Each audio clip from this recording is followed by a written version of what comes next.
Continuando o vídeo de hoje, né, gente? Espero que vocês tenham compreendido um pouquinho, mas o professor falou que ia dar uma ênfase maior no número de Reynolds, né? Que é o Hertz lá, né? Se eu voltar ali para vocês darem uma olhada, é esse número aqui, né? Hertz. Então, da onde que tira esse número, né? Vamos conversar um pouquinho sobre ele, né? Vamos falar um pouco mais sobre o número de Reynolds. O número de Reynolds é a relação entre a força da energia e a força forças viscosas, que pode ser expressas por número de Reynolds, né, é igual a dV ρ dividido por μ. Ou ainda, né, o número de Reynolds é dV dividido por V. Então, o V maiúsculo, né, é a velocidade média do fluido. O D é a distância para o fluido no tubo, né, a distância que o fluido percorre no tubo. O μ é a viscosidade, né, que, que o fluido tem. O ρ é a massa específica do fluido, como a gente já sabia, né?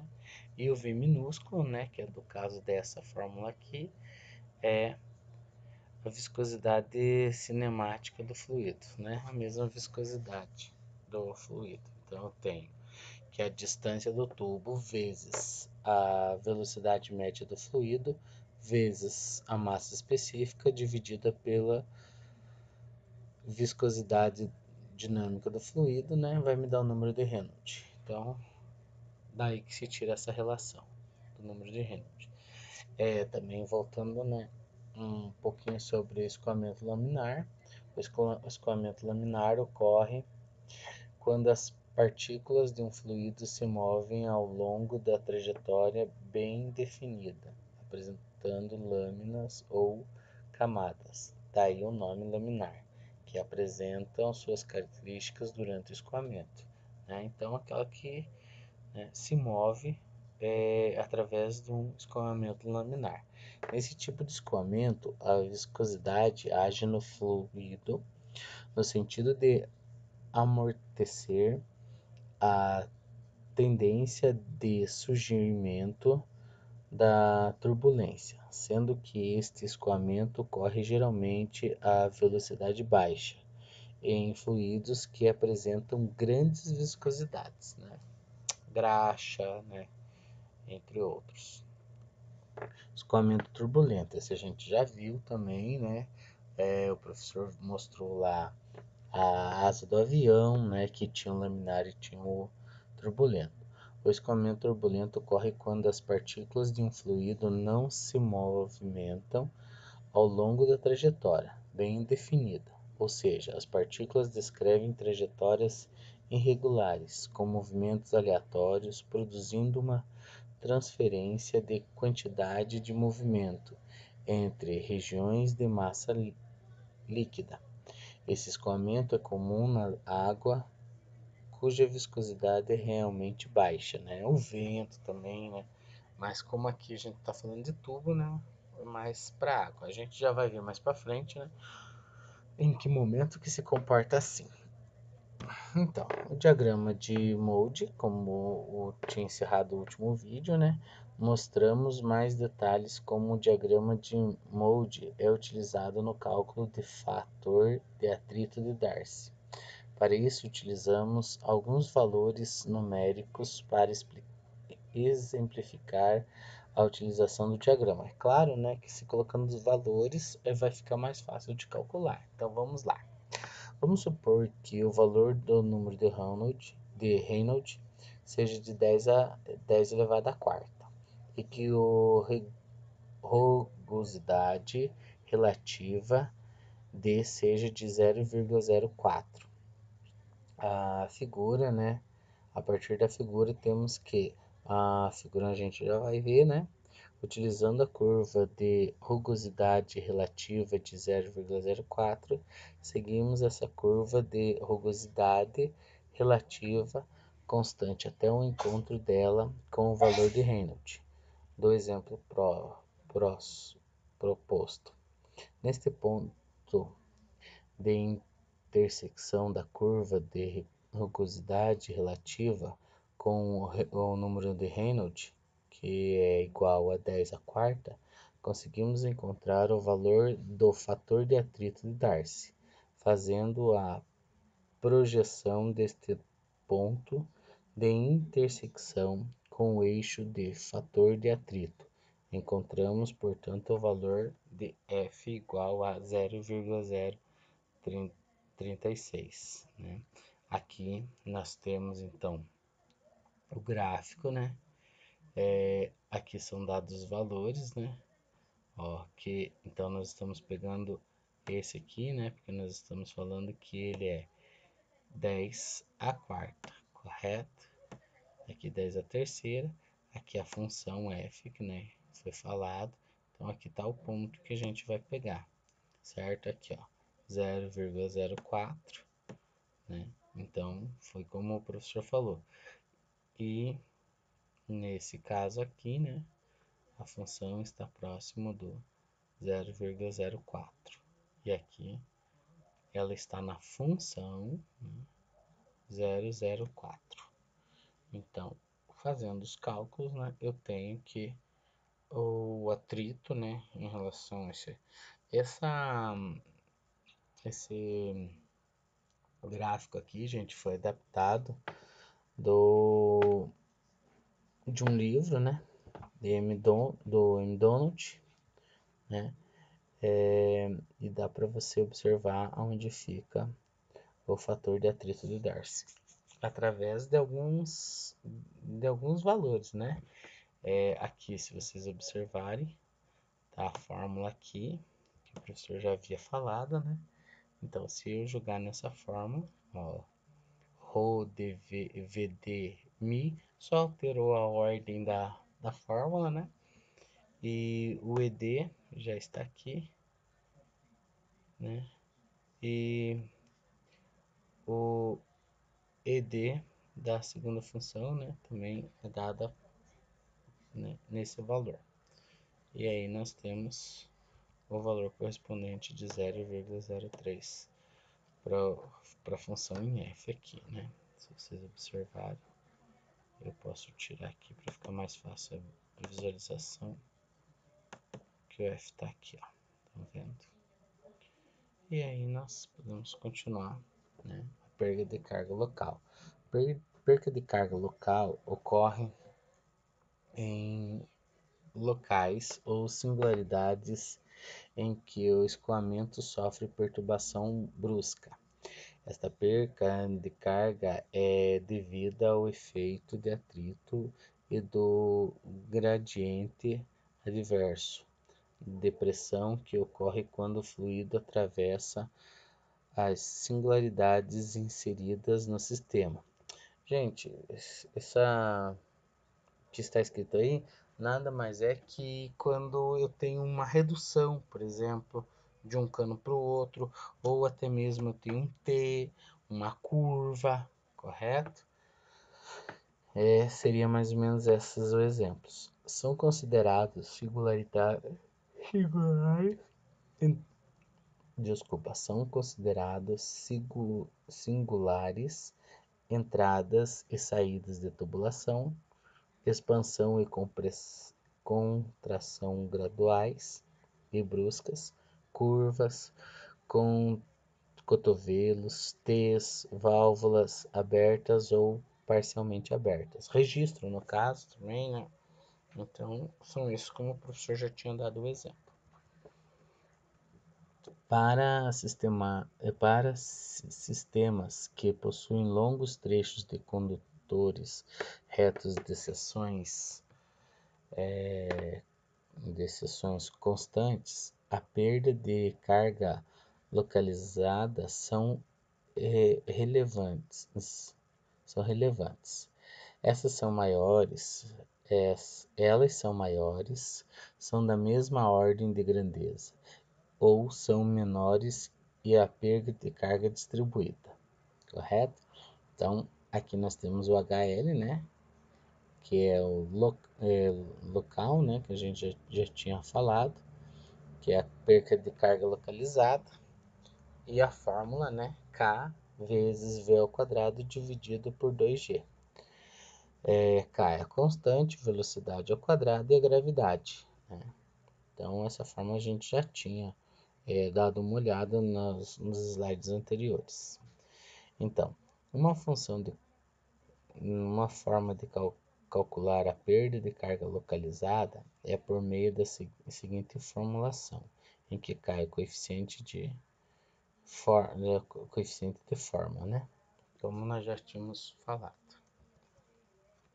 Tem-se que o coeficiente de forma é encontrado a partir da tabela, gráfico, etc., geralmente construído a partir de dados experimentais levantados para cada tipo de singularidade.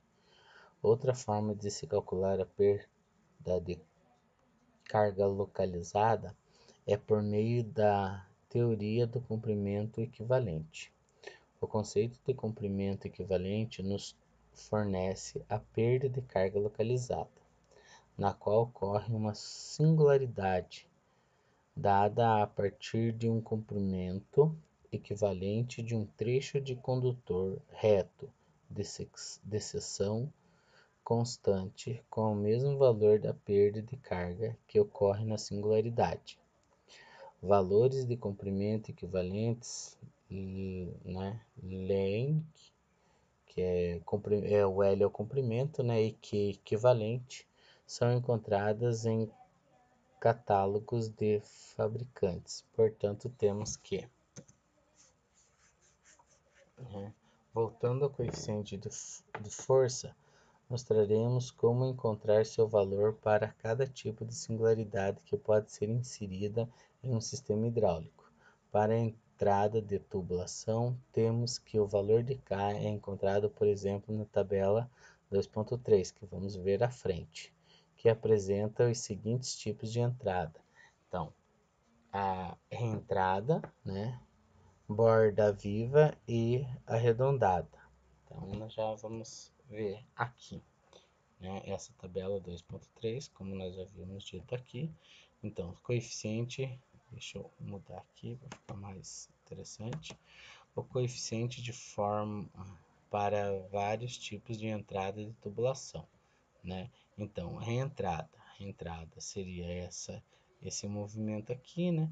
Seria quando ela está penetrando dentro de um outro cano, né? Então, o coeficiente de forma K é 0,78. Borda viva, né? Que daí seria direto, né? Ó, aqui dá para ver que ele está reentrando, aqui não, já é a borda de passagem, é 0,5.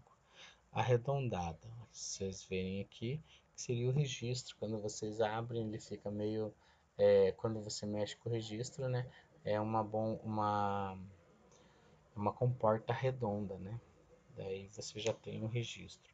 Aí ele vai ser, né, o RD, que a gente já viu lá na figura anterior, 0,2, 0,4, maior ou igual a 0,5. E o K, né, que é a coeficiente de formação, para 0,02 ele é 0,28, para 0,06 ele é 0,15 e maior que 0,15, né, ele é 0,04, certo? Esse a gente vai ter que, né, recordar, dar uma copiadinha e depois usa. A figura 2.15 ilustra uma construção gradual que é uma singularidade bastante utilizada em sistema hidráulico. Então, o desenho, né, de uma contração gradual. Então, vamos supor aqui era de 150, reduziu para 50, só para a gente ter uma ideia. Então, aqui tem uma angulação e é aí que acontece a laminar e a turbulenta, né? Então, como esse aqui ele está vindo e está encurtando, ele não vai ser tão turbulento, mas o contrário poderia formar turbulenta. O valor do coeficiente de forma para contração graduais é encontrada a partir da tabela que apresenta os valores de K em função do ângulo da contração gradual e da relação da área do condutor. Então aqui nós temos a formulazinha, né? Mas aqui a gente já tem direto os ângulos, né? Coeficiente de formação para construção gradual. Então, ângulo, né? Para 1 grau. Então, de 10 graus, né? Aqui nas áreas 2 dividido por 1, que é 0,5, 0,25 e 0,1. Então, né, no grau 10 vai ser 0,05, 0,05, 0,05. De 15 a 40 e assim por diante até chegar nos 180 graus, certo?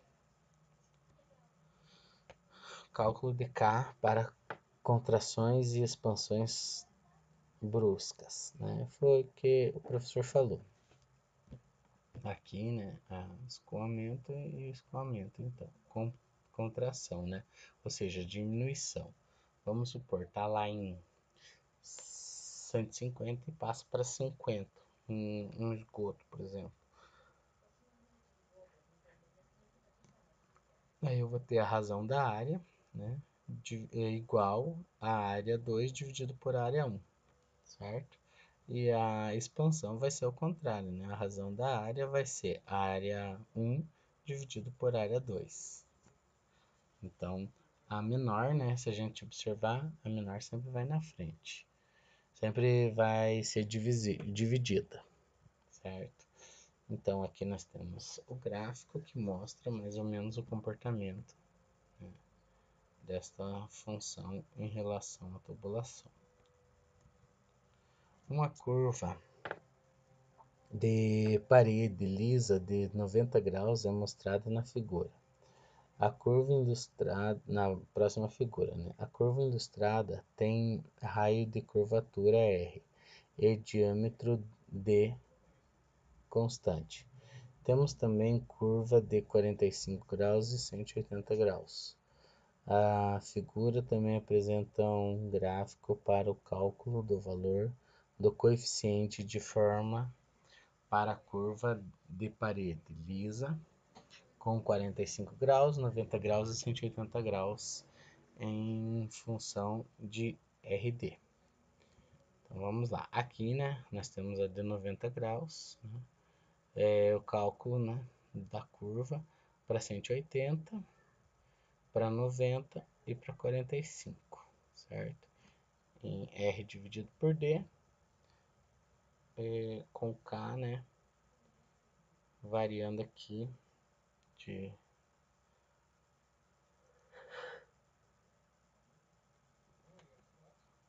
aproximadamente 1,8 até 2,9, 2,8 por aí, certo? Aí nós temos, perceba aqui que a distância é a distância de um lado do tubo para o outro, correto? Como que seria a grossura dele, né? Aí agora nós temos uma tabelinha, o valor do coeficiente de forma para diversos tipos de cotovelos e T's é encontrado a partir da tabela que apresenta os valores de K para diversos valores do diâmetro normal, com dois tipos de conexões, rosqueada e flangelada, certo? Então aqui essa tabelinha, né, a gente pode dar uma olhada pelo tamanho de meia, 1, 2 e 4. E aqui a flangeada 1, 2, 4, 8 e 20, certo? Aqui, né, a gente pode mostrar também o que acontece com a tubulação do T. Então, tem um padrão, né? Usado ao longo de um tubo principal com derivação fechada. Usado como joelho, entrada de um tubo principal, usado como joelho, entrada de derivação, escoamento em derivação. Então, né, ó, a gente tem que ele passa direto, que ele pode fazer a curva, que ele sobe, né, e que ele tem os dois caminhos, certo? Então, é usado ao longo de um tubo principal com derivação fechada. Então, por isso que ele passa reto, né? Porque só usava a parte do tubo. 0,4. Usando como joelho entrada no tubo principal. Ah, aqui é o joelho, né? No tubo principal. Ah, não. Então é esse aqui. O tubo principal tá aqui. A, a curvatura que faz é usada como joelho, né? É de 1. É usada como joelho entrada da derivação, que é a secundária, no caso, que seria, né? Para onde vai, para onde vem, que o principal tá aqui. Então ele faz esse movimento. E por último, escoamento em derivação. Então aqui, tanto para o principal quanto para a derivação, né? Ele vai escoar igual. A avaliação de energia cinética. Energia cinética, EC, é uma energia devida ao movimento translacional e rotacional de massa. Por que translacional e rotacional, gente? Translacional seria laminar e rotacional seria, né, turbulento. Então a gente lembra disso. E é definida no balanço de uma energia mecânica como velocidade ao quadrado dividido por 2 alfa, né? Então aqui a gente já tem um ângulo e a velocidade ao quadrado continua na mesma. Trata-se de energia cinética média por unidade de massa. Como a velocidade varia ao longo do raio, o valor médio precisa ser obtido pela integração de Vz ao longo do raio. E a energia cinética da unidade de massa de qualquer fluido passando por uma dada seção transversal de um tubo e determinada pela integração da velocidade sobre o raio do tubo. Então aqui a gente entra numa integralzinha, né? As fórmulas ainda continuam a mesma, né? Aí nós temos então energia cinética, que é velocidade ao quadrado dividido por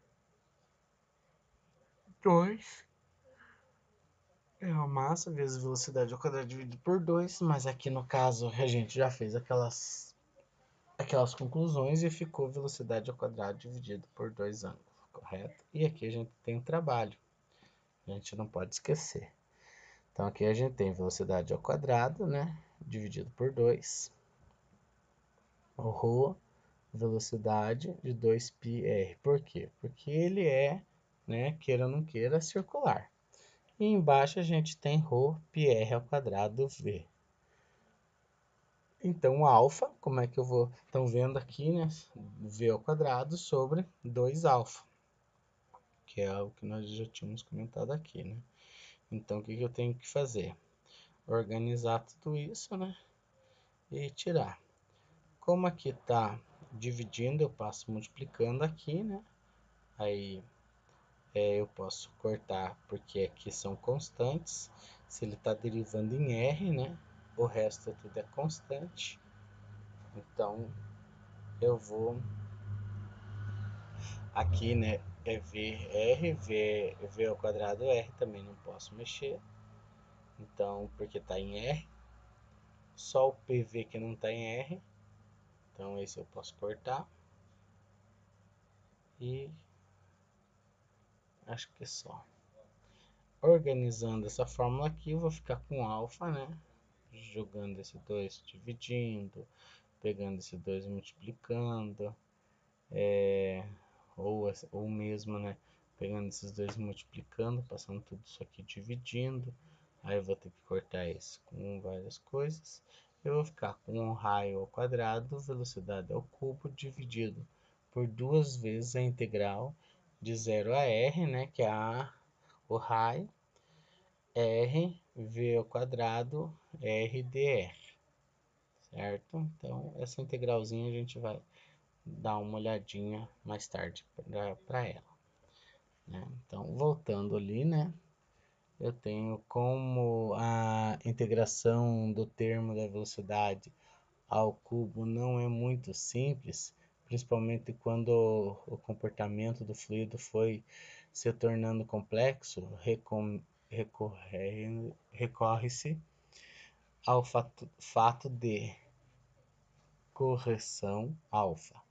Essa correção só é importante quando o termo de energia cinética contribui significativamente para o balanço da energia mecânica, né? Então, o regime turbulento. Como que eu vou ver o regime turbulento? A solução da equação para escoamento turbulento de qualquer fluido, independente do tempo, newtoniano é, então, a energia cinética é igual à velocidade ao quadrado dividido por 2. Ou seja, a alfa é igual a 1, neste caso. Se alfa for igual a 1, só sobra v ao quadrado dividido por 2. Certo? Regime laminar. Fluido newtoniano. Com fluido newtoniano em regime laminar 0,5 é, portanto, né? Então eu tenho que energia cinética. O que aconteceu com o 2, gente? Se eu for olhar aqui, né? Tem um 2. O que é 0,5? É meio, gente. Então vai sempre ficar um pelo outro, certo? Agora, fluidos, leis de potência. No caso de escoamento laminar de fluidos, lei da potência alfa é uma função de n. Então, ele está falando que alfa é uma função de n. Aí eu vou ficar com o quê? Substituindo, né? Eu vou ter alfa igual a 2, que abre parênteses, 2n menos 1, 5n menos 3, 3n mais 2 ao quadrado. O regime laminar dos fluidos newtonianos são escassos. Os dados de perda de carga em regime laminar para este tipo de fluidos. Então, ou seja, não tem muito, né, perca de carga se o fluido for newtoniano laminar. Tabela 3.1 pode-se encontrar alguns valores de KF para válvulas e acessórios. Aqui, gente, vai ter uma série de tabelinhas, como o professor já falou. Aqui ela vai ser mais ampla sobre o coeficiente de perca nos T, nos joelhos, correto? Então, e já os fluidos newtonianos, a resistência ao escoamento de fluidos não newtonianos em regime laminar através de válvulas pode ser até 133% maior do que o observado para o fluido newtoniano. Para efeitos práticos, usa-se a seguinte relação para Reynolds, entre 20 e 500. Né? Então, tem que ter esse respeito que é entre 20 e 500. Então, KF vai ser beta dividido por N, onde N é o número de Reynolds LP ou Reynolds B, dependendo do tipo do fluido em questão, e beta é um parâmetro que é função do tipo de válvula ao acessório, ou ainda expansões e contrações. É calculado a partir da multiplicação entre os coeficientes de perda de cargas localizadas, KF, em escoamento turbulento. Então, no escoamento turbulento a 500, né, eu vou pegar o beta. Olha o que eu fiz. No lugar, eu só isolei, né, o beta. Então, o N estava dividindo, passou multiplicando, veio para cá. Né, e ficou, então, beta é igual a KF vezes, no caso ali, o N, que aqui no caso é 500. outra tabelinha, pode-se observar alguns valores de beta que foram determinados experimentalmente e as faixas de números de Reynolds estudante. Aqui está outra tabelinha, né? Daí de válvulas de joelho. E aqui são outras tabelas. É importante levar em consideração que o número de Reynolds maiores que 20 cobre a maior parte das aplicações práticas em alimentos. Método de comprimento equivalente, como o professor já tinha falado, né?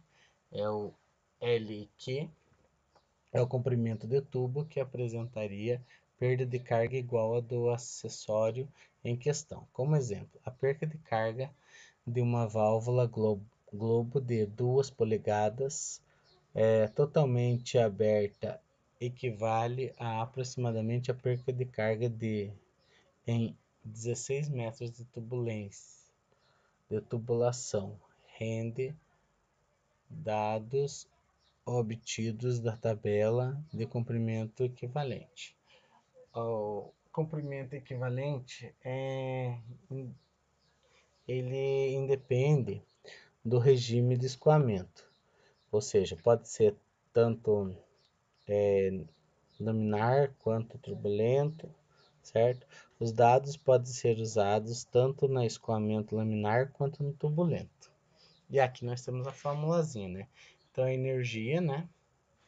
A energia de F é igual à variação de P dividido por ρ. E arrumandinho ela, né? Podemos também trocar esse ΔP por 2F. Fzinho é igual a L equivalente dividido pela distância vezes a velocidade ao quadrado. A tabela apresenta, daí nós temos as tabelinhas, né, que vão apresentar o comprimento equivalente para diversas válvulas e acessórios em função do diâmetro da tubulação. Aqui outra tabelinha, né, para a gente ver o tamanho da válvula em relação à numeração. Aqui tem mais.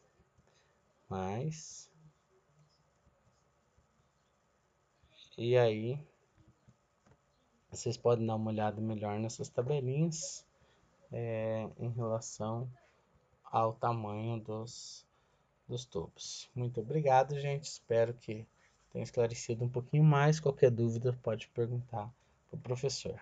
Tchau, tchau.